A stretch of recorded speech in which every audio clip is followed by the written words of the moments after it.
काय झालं, एकाला नोकरीची गरज होती बरं का, नोकरीची, कुटुंबाची जबाबदारी होती ती नोकरी त्याची गेली आणि म्हणून त्याला नोकरीची गरज आहे म्हणून तो नोकरीच्या शोधात निघाला. गावाच्या बाहेर आल्यानंतर त्याला तालुक्याच्या ठिकाणी एक भली मोठी बिल्डिंग दिसली. ते इंग्लिश मीडियम स्कूल होतं आणि त्या इंग्लिश मीडियम स्कूलच्या बाहेर असा एक बोर्ड लावला होता, सूचना फलक, नोकरीची सुवर्ण संधी. यानं तो बोर्ड वाचला. वाचल्यानंतर याला काय झाला, बोला ना, काय झाला? आनंद झाला. मला नोकरी भेटणार. आणि म्हणून तो त्या शाळेच्या गेट मधून आतमध्ये गेला. तिथे जे शिपाई मामा होते त्यांना विचारलं, मला नोकरीची गरज आहे, कुणाला भेटावं लागेल? ते शिपाई मामा म्हणले, प्राचार्यांना भेटावं लागेल. मग गेला ते प्राचार्यांच्या कॅबिन मध्ये गेला. कॅबिन मध्ये गेल्यानंतर ते प्राचार्यांच्या पुढे बसला, म्हटलं मला नोकरी पाहिजे. प्राचार्य म्हटले, आता एकच जागा खाली आहे. काय बोला ना, आता एकच जागा खाली आहे. कोणती? फक्त घंटा वाजवायचा, बेल. म्हणे चालेल ना, काय हरकत नाही, कुठलंही काम करेल मी, मला काय बाबा, पैसे आले पाहिजे, गरज आहे मला, गरजवंताला हक्क नसते. मग म्हणे ठीक आहे, नोकरी देऊ आम्ही तुम्हाला, पण तुम्हाला इंग्लिश येते का? काय तुम्हाला इंग्रजी येतं का? तो म्हटला, माझी शाळा दुपारपर्यंतची म्हणला. शाळेत मी दुपारपर्यंतच गेलो, त्याच्यानंतर शाळेची माई गाठ नाही, त्याच्यानंतर शेरड्यांकडे गेलो. म्हटलं मला काही इंग्लिश येत नाही बा. मग म्हणे इंग्रजी नाही येत, मग तुम्हाला नोकरी भेटणार? बोला ना, नोकरी भेटणार नाही. कारण आमचा रूल आहे आमच्या संस्थेचा, काय, इथे शिपाई जरी असला तरी त्याला इंग्रजी, कारण मुलांचा संवाद इंग्रजीत झाला पाहिजे. अगदी शिपाई देखील कसा पाहिजे, इंग्रजीत बोलणार, बेल वाजवायचं. त्याने विचार केला, म्हटलं मला काम काय, घंटा वाजवायचं. मला घंटा वाजवण्याचा इंग्रजी काय संबंध? म्हणे काय, आमच्या संस्थेचा नियम आहे, काय, इंग्रजी आलीच पाहिजे, नाही देऊ शकत तुम्हाला नोकरी. हातबल झालं, नाराज झालं, निघाले. नोकरी होती पण काय येत नाही, बिचारा नाराज झालं, निघाले.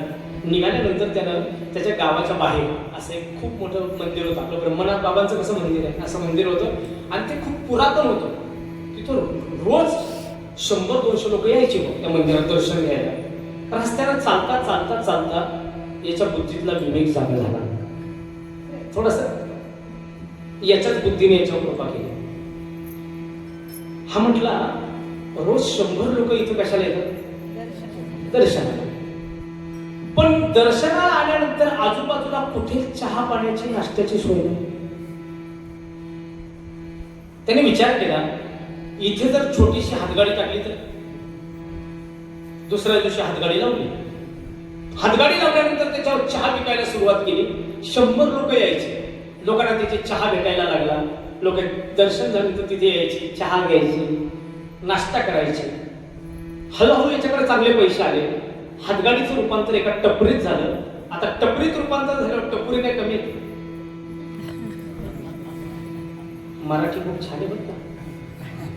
आतापर्यंत लोक चहा पाणी यायचे, आता टपरी टाकल्यावर टपोरी यायला लागली.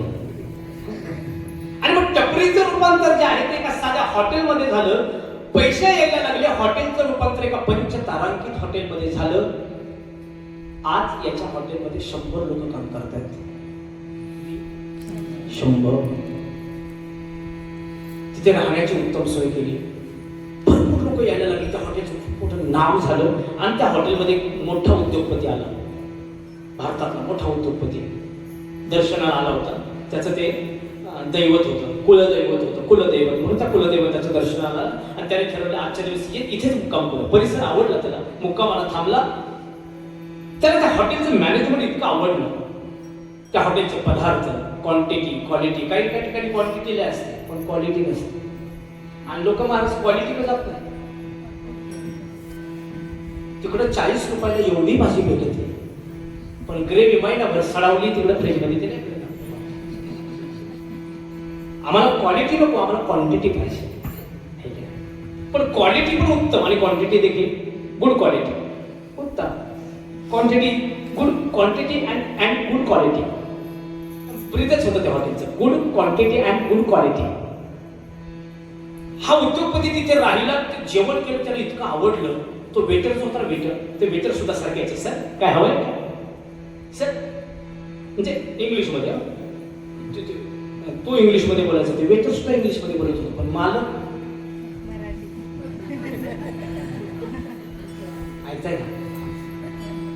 त्या उद्योगपतीला त्या हॉटेलचं मॅनेजमेंट इतकं आवडलं.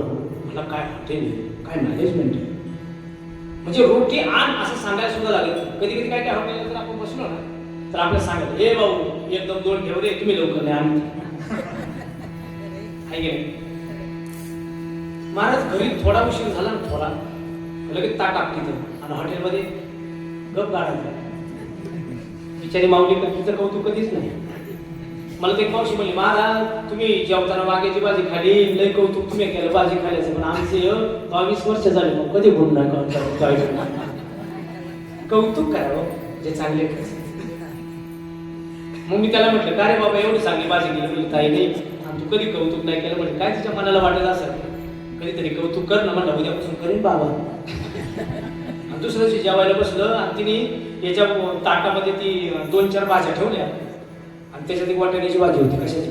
वाटाण्याची. हे म्हणते, वा काय वाटाण्याची भाजी केली ग? म्हणजे शेजारून आणली. महाराष्ट्रात इतकं कौतुक केलं. काय हॉटेल आहे, काय स्टाफ आहे, किती सुंदर मॅनेजमेंट आहे. मग तो जो उद्योगपती होता ना, तो उद्योगपती मॅनेजर कशी गेला. मॅनेजरला काय म्हटलं माहिती का? मी काय म्हणतो, नुसतं ज्ञान असून उपयोग नाही, अनुभवही पाहिजे. अनुभव हे ज्ञानाचा भाग आहे. जुनी लोक शिकले नाही, त्याच्यात काय होता? अनुभव होता. अनुभव म्हणजे ज्ञानच. अनुभवे आले अंगात, ते प्रगट केले प्रगट, हे सांगतो मी. आणि मग तो मॅनेजर म्हटला, आमचे साहेब अशा आधीमध्ये कधी येत नाही. आधी वेळेवर सोडला आधीमध्ये आमचे साहेब येत नाही. आमचे साहेब महिन्यालाच येतात. कशाला? सगळा हिशोब घ्यायला. आणि एक सांगू का, ज्याच्याकडून हिशोब घ्यायचा ना मार असते, परकच असावं लागतं. जवळच्याकडून हिशोब नाही ना मागता येईल. माझा एक कार्यकर्ता आहे, तो नाराज, तो डॉक्टर आहे, यशवंत डॉक्टर आहे. त्याला म्हटलं, काय रे प्रशांत एवढा नाराज करतो? म्हटलं, मला महाराज नाराज काय नाही. म्हटलं, सांग बरं. म्हटलं, काय तर तू नाराज आहे बा, मला दिसते. म्हटलं काय नाही. म्हटलं, नाराज तुम्हाला दिसतोय. तो म्हटला, महाराज खरं सांगू का, मेडिकलचा हिशोबच मागता येत नाही. म्हटलं, काय रे? दवाखान्याचा हिशोब, तो दवाखान्याचा क्लिअर आहे, पण मेडिकलचा मागताच येत नाही हिशोब. म्हटलं, का रे, कोण आहे मेडिकल? म्हटलं, बायकोचा भाऊ आहे.